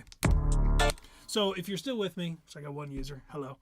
I just want to say up front, like, to me, this is what making a song really looks like. You know, I watch a lot of these YouTube guys, and they're like, oh, let's just throw something together real quick, and they're just like, boom, boom. And hey, maybe they are. Maybe they're so fantastic that it takes them 5 minutes to come up with something that could go on the radio. Good for them. Not me. Writing a song is like chipping away at a giant block to try and find the sculpture underneath. And unfortunately, sometimes you chip away a little bit too much and you got to patch it back up. So whatever sculpture I'll end up with is not going to be some beautiful, you know, David or anything like that. It's going to be something that looks like it has Bondo. If you don't remember Bondo, that's what people put on their cars when they're all rusted out and want to paint over it. But if you put enough Bondo and you smooth it out and you give it a nice coat of paint at the end, you would never know the difference. So for me, creating music is often, it's a struggle. It's a fight. It's a battle. And I feel like most of the times I come out on top, but a lot of times, some of the times I have to quit and walk away and park a song. Like I might know that's a good idea and I really enjoy it, but I just can't get anywhere with it. I'm getting close to that with this song because I feel like the best thing that's going to happen is I'm going to come away from this. Maybe in a day or two, I'll come back and I'll hear it exactly what I'm missing. And I used to fight this for years. I used to fight it so hard that I would basically just pummel a song to the ground until I'd literally erase it or just be like, you know what? screw that song, I'm out of it. And then I stopped erasing them, and I just put them away for a while, and I'd come back and I'd be like, I know exactly what to do with this. To me, there's this like kind of interesting concept where your brain keeps working when you sleep. And it starts playing out all the scenarios and going over the things you learned, and it basically keeps teaching itself while you sleep. And I feel like that's basically what's happening here. So I'm going to have this song in my head. I might not even be able to recall it in my consciousness, but maybe my subconscious will have that song playing in my head, and it'll come up with a solution. One that I'm not aware of until I come back here and play, and then I'm like, I should do this. And of course, I think, oh, I just came up with that now. But honestly, I really think I came up with it 2 nights ago when I fell asleep or whatever, and it's just coming out now. So point being is I'm gonna crank away on this just like a few more minutes, and then I'm probably gonna wrap it up because I feel like I'm hitting that wall where I think there's a cool song. I think there's a cool kind of medieval hip hop song going on in here, but I feel like if I keep pushing into it and not feeling good, that I'll make something I don't like, or I'll take it so far that when I do come back, I have to come back and be like, just get rid of all that. That happens a ton of times in my music creation. I will make something, I'll go to bed and be like, yeah, it's pretty good. Come back the next morning just to listen to it for minutes to hear what I did, and I'm like, what the hell was I thinking? That's awful. So anyway, let's see if we took a little break. That helps sometimes.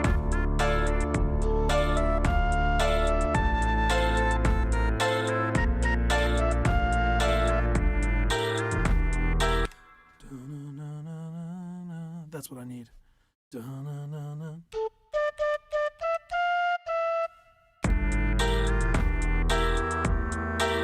Okay.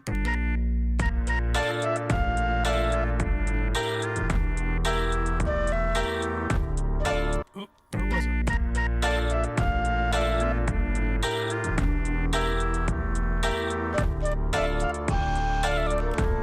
No, maybe it's sooner.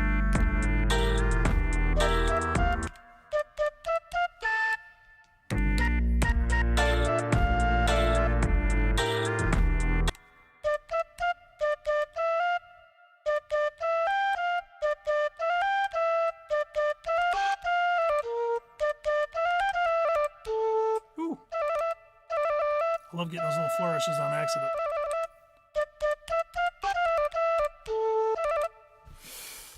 Something there.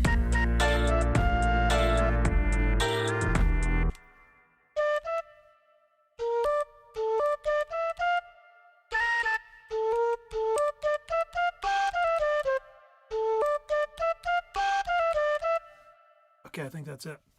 Okay, I just need to walk over. I'm just going to go ahead and do it, and then hopefully not get distracted, but I need to eliminate some of the other notes. No, you know what? I'm going to do that first.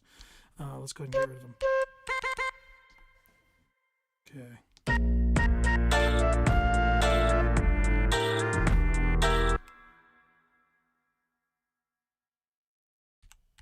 Let's go ahead and get rid of these. Anything else? Nope.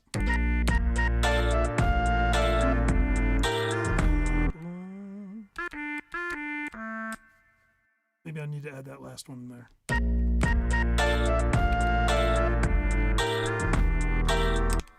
Just that. Okay. Let's come back to claves. We're going to go, whoops, claves. We're going to go to,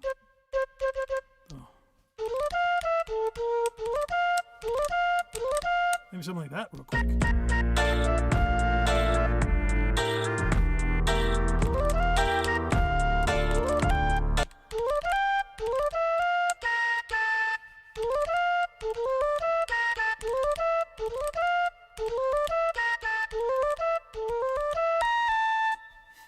Is that Inspector Gadget? Close.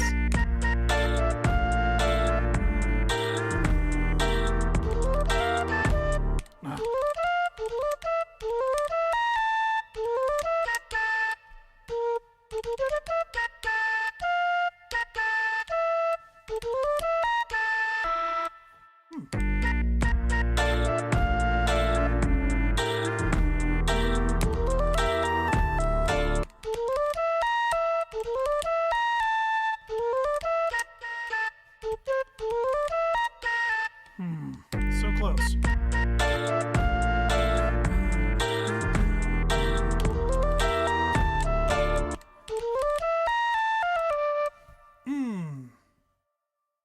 might work. Let's try it. I'm going to go ahead and record it because I want to get that.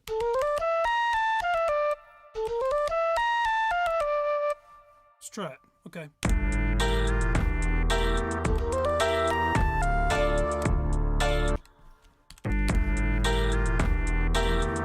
Oh no! Did I record it? Ah! Dang it. I played it too.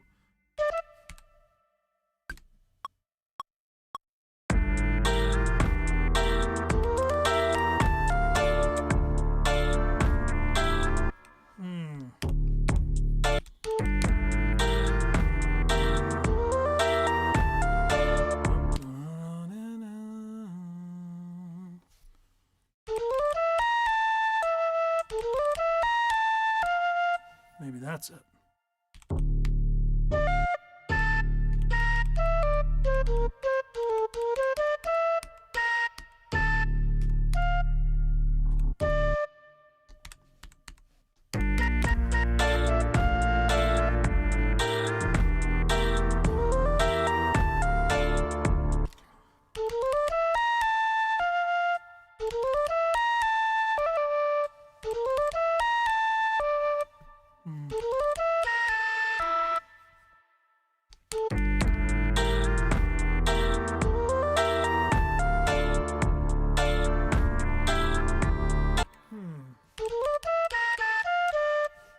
Maybe that is it.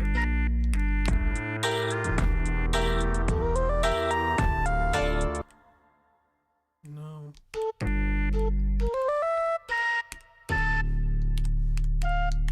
Okay.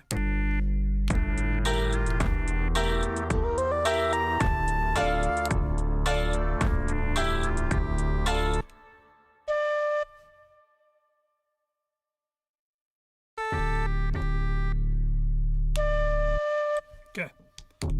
Put that there to see if I can make the other sound fit. Let's hear it. Let's go back to the beginning.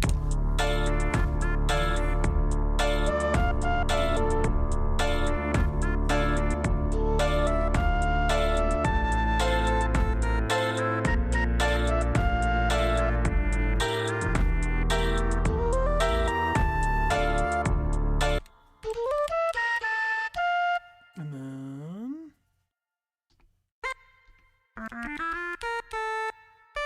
no.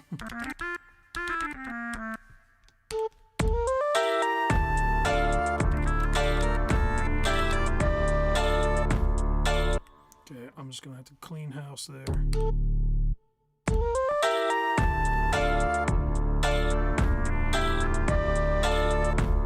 Why did that not work? Oh, it was in clave. That's why.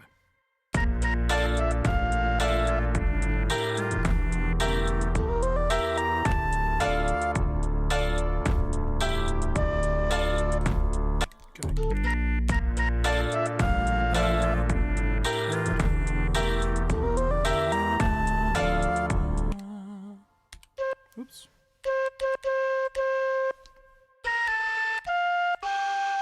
Ooh.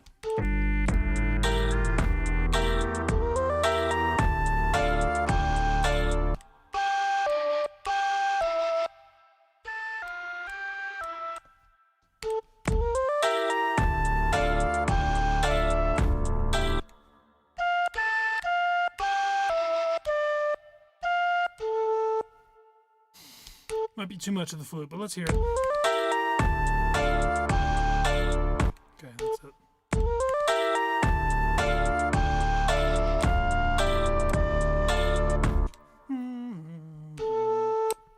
Maybe at the end? Is that in this other track? Maybe that's what's happening. Gotcha! Did I put anything else in there? Whoa, wait a minute, wait a minute. Did I mess that up?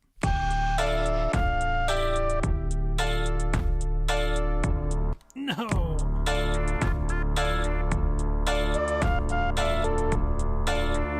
I played all of that in the wrong track.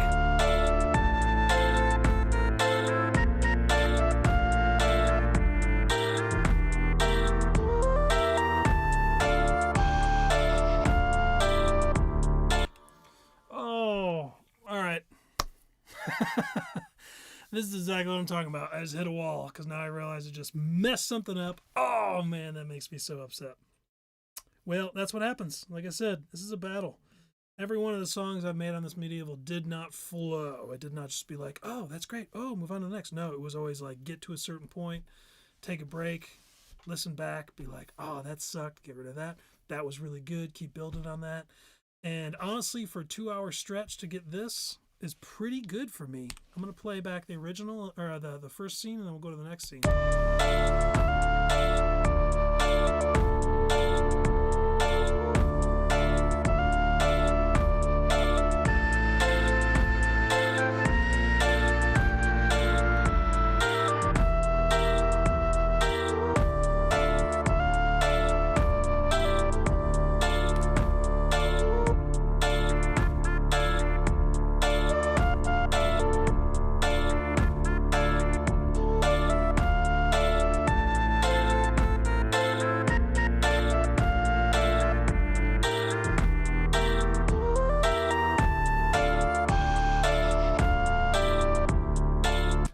Yeah, it's decent.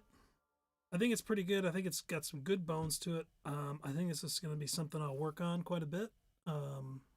Fine tune it, polish it, tear it apart, rebuild it.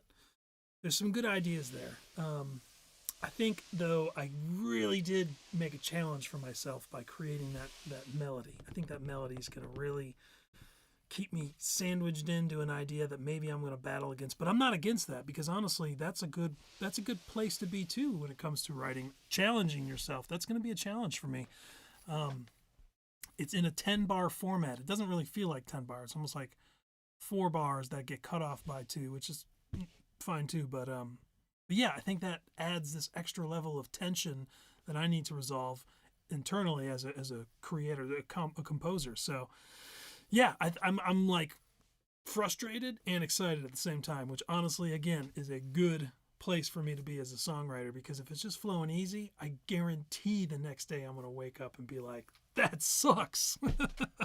It happens all the time because honestly, sometimes I feel like I can go into this like poppy, catchy feeling too much. I feel like some of that's good, but sometimes I go too far and it turns into some cheese, man. And if I'm really working hard and really in it, I don't hear the cheese until the next day. There might even be some cheese in there that I'm not hearing right now. So with that said, I'm going to call it a night on the medieval here. One interesting, sometimes cool feature, sometimes not so cool feature is that you don't actually have to save anything. It's just there. But that does bring up a good point. When you don't have a traditional saving apparatus, you really have to concern yourself with what you're doing and how you're creating stuff, because you can easily destroy what you've worked on. And that's why I highly recommend using that Committo. Honestly, I think you get like 99 scenes per each song. So, I mean, have at it. Like, I don't think any of my songs have ever, in the final versions of them, gone past maybe 20 scenes tops. Probably more like 10 to 15 tops, and then I have maybe 10 to 15 scratch, so that's like 30 tops, but it's still 99. So you have plenty. So I wouldn't be afraid to create more scenes. Just, maybe get a pad and paper if you start getting really complicated, because again, you're just looking at a calculator. So, it's not going to be like, oh yeah, this song and this part. There's no naming conventions. There's none of that. You get that that decimal screen there, that little LED decimal screen, and then you get some very abbreviated parameter function names. That's about it. And even those can be a little confusing. So, yes, to be honest with you too, I have not touched this thing in probably 2-3 months, just because I took a break for a while, hoping for that 2.0. So I'm definitely a bit rusty. And that also makes me rusty in terms of my ideas and creation stuff too. But I feel energized. I feel like I'm going to start playing with this thing for the next few days and see if maybe I can get a tune out in the next week or so that I'll be happy with. So thank you, everybody. Thank you for those who stick around, and thanks for all the people who commented. I really appreciate that. I love being able to actually talk and actually converse with some people. So yeah, thanks for stopping by. Please keep on a lookout. I'm gonna try and expand what I'm doing streaming wise, and maybe, I feel like I've said this a few times, but I haven't really developed the system yet. But I want to get to a point where I can start sampling the instruments that I'm making, the sounds that I'm making, and maybe share those somehow. Maybe get more involved with like making music like I'm doing on here instead of like just doing sounds, like actually creating songs, which I feel like, you know, we got a decent ways with this one here. I highly doubt I'll ever be able to complete a full song on one stream, so don't ever expect me to have a finished product at the end, because that's just not how I am. Like I mentioned, sometimes I park things away for months and come back to them later, sometimes years. Not even kidding. I've got, no joke, I probably have somewhere around the range of 100 songs that are like 80% finished. I have like 4 albums that are 80% finished, and I had to walk away from them because I hit a wall. I don't know. I gotta work on that a little bit better, but nonetheless, I have tons of music that I haven't finished because I get to that point. Like, there's a wall here. I'm gonna come back to it later. But all the songs that I've created that I've ever really been happy with have been things that I've I've reintroduced to myself. So I'm not against that kind of workflow for me. But you know, I am in my mid 40s. I'm gonna die, so not, you know. Hopefully I'll get another 40 years, but who knows. So point being is I need to get these songs out there before they all fade into digital dust with me. So anyway, thanks again for joining. Come back next week, Tuesday. I will be here at 8 p.m. Eastern Standard Time. Haven't decided what I'm going to bust out there yet. Maybe I'll bring this back out and we'll finish the song. Probably not, but it's possible. So thanks again. Have a great evening, and I'll see you soon.